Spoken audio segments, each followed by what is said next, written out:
اعوذ بالله من الشیطان الرجیم. بسم الله الرحمن الرحیم.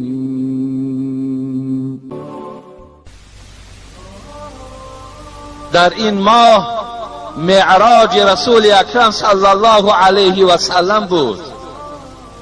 27 این ماه با اکثر روایت گویم روز سه‌شنبه روز معراج پیغمبر خداست.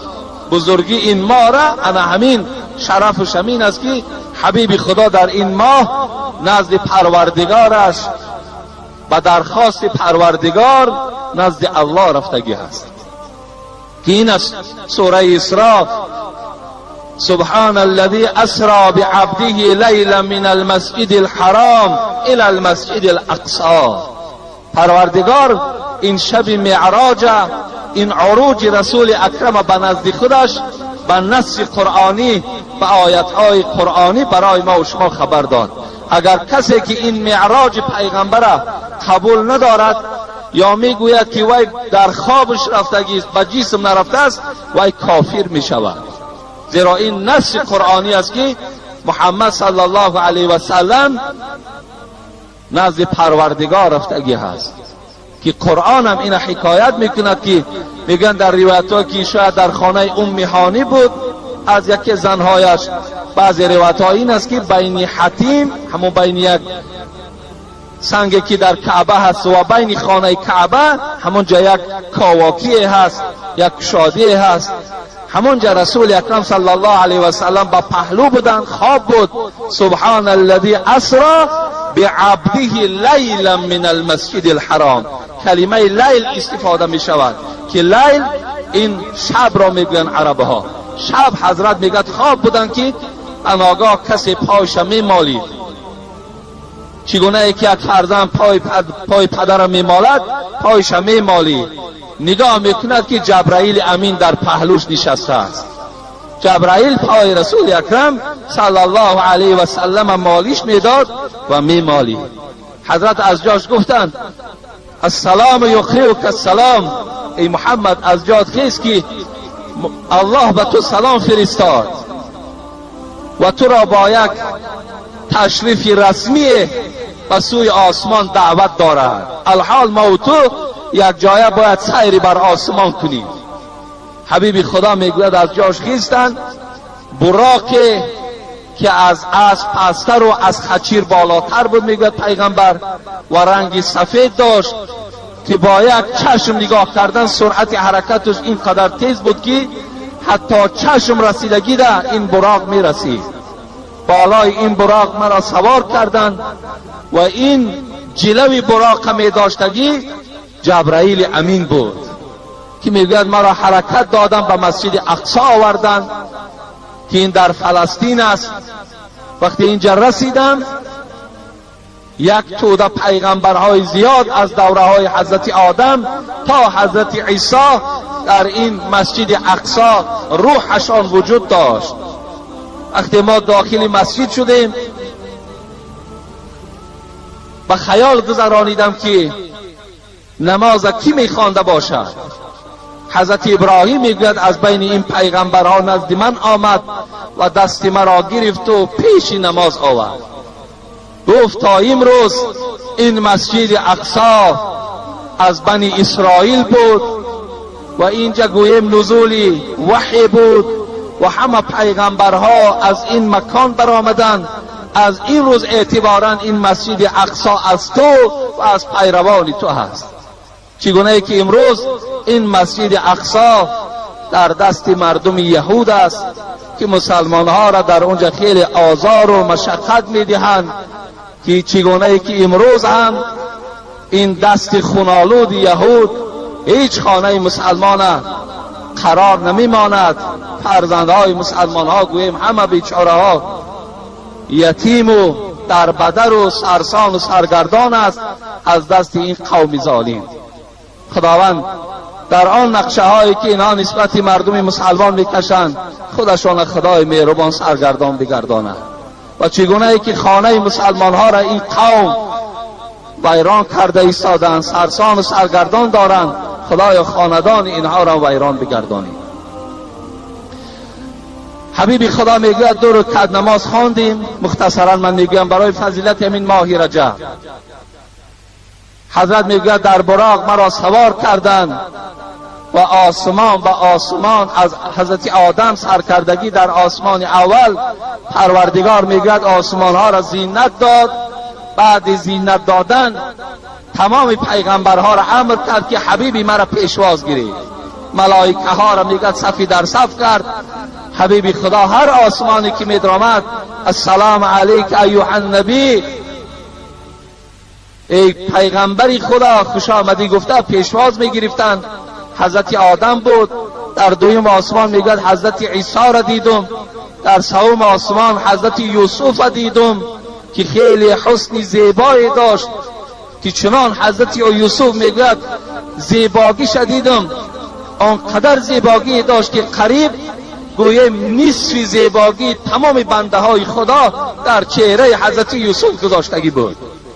لیکن حضرت جابر چی میگوید؟ وقتی میگوید پیغمبر خدا جمال حضرت یوسف را تعریف کردن، به خدا قسم میگوید شب از شبها که ماهتاب 15 روزه بود، اینقدر روشن بود.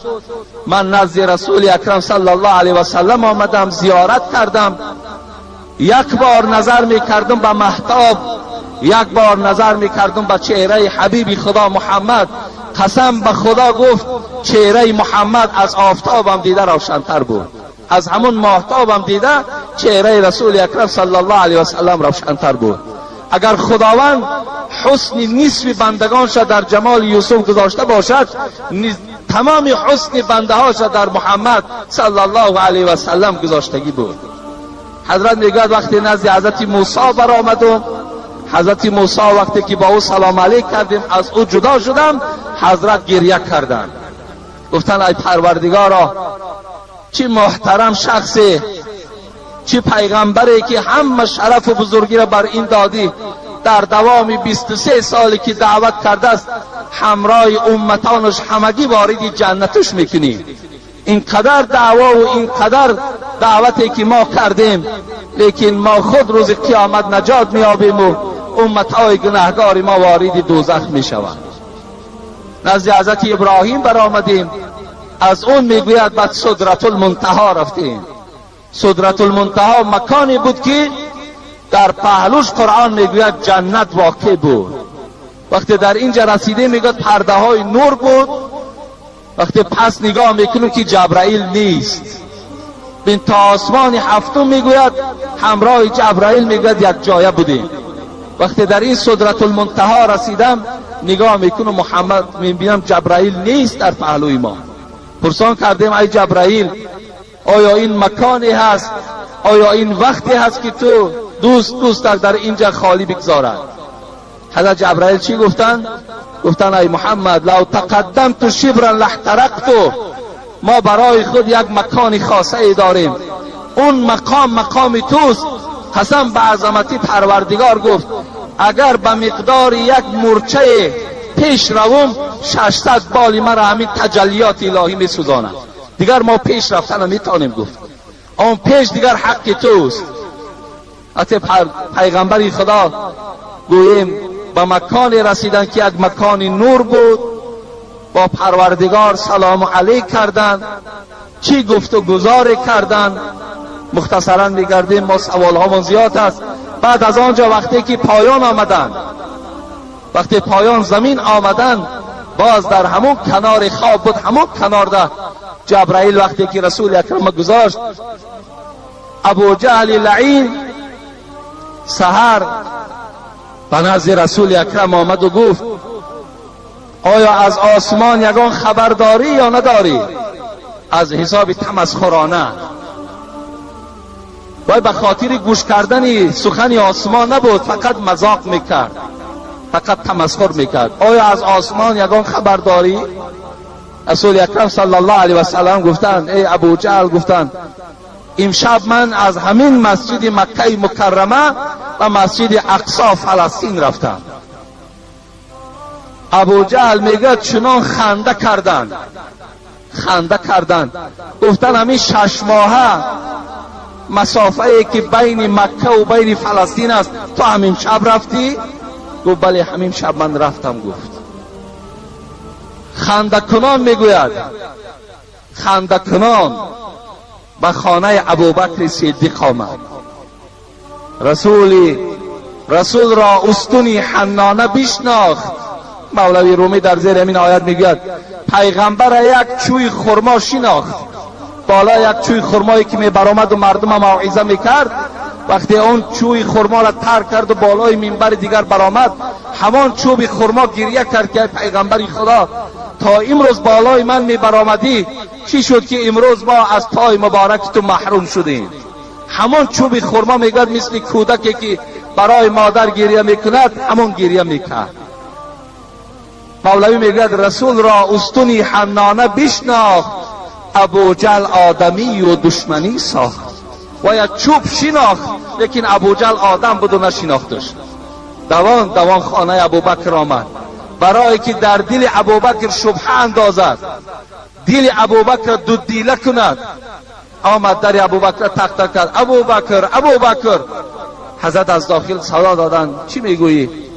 گفت من نگفتم که محمد دیوانه هست، من نگفتم همین رفیقی که تو برای خود انتخاب کردی دیوانه هست، من نگفته بودم.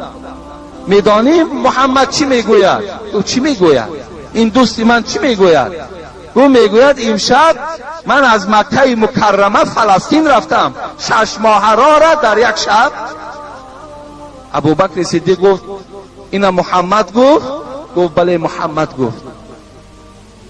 او قسم به خدا گفت ای ابوجهل، اگر محمد گوید که من از مکه مکرمه فلسطین رفتم و از فلسطین آسمان سیاحت کردم و گشته آمدم، قسم به عظمت پروردگار وای راست میگوید، وای دروغ نمیگوید. از این خاطر بود که رسول اکرم گفت لو وزن ایمان ابوبکر من ایمان امتی لرجح ایمان ابوبکر. اگر ایمان ابوبکر در یک پله ترازو گذارم، ایمان تمام امتان ما در پله ترازوی دیگر گذارم، ایمان و اخلاص و محبت ابوبکر گفت بالای همه این گفت غلبه میکنه. ابوبکر صدیق اولین شخصی بود که معراج پیغمبری خدا را قبول ساخت. اما همون معراج در همین ماه رجب صورت گرفتگی است. بعضی روایت ها می آید که وقتی نزد پروردگارش رفت محمد، الله گفت وقتی که دوست پیش دوست می آید یک هدیه می آرد. ای محمد تو نزد پروردگارت آمدی، چه هدیه آوردی؟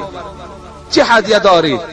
حبیب خدا میگوید گریان شدن و گفتن یگانه هدیه‌ای که پروردگار من پیش تو آوردم این گناه امت هست، این گناه امتانم هست که آوردم. پروردگارا گناههای امتان مرا بخشیده کن.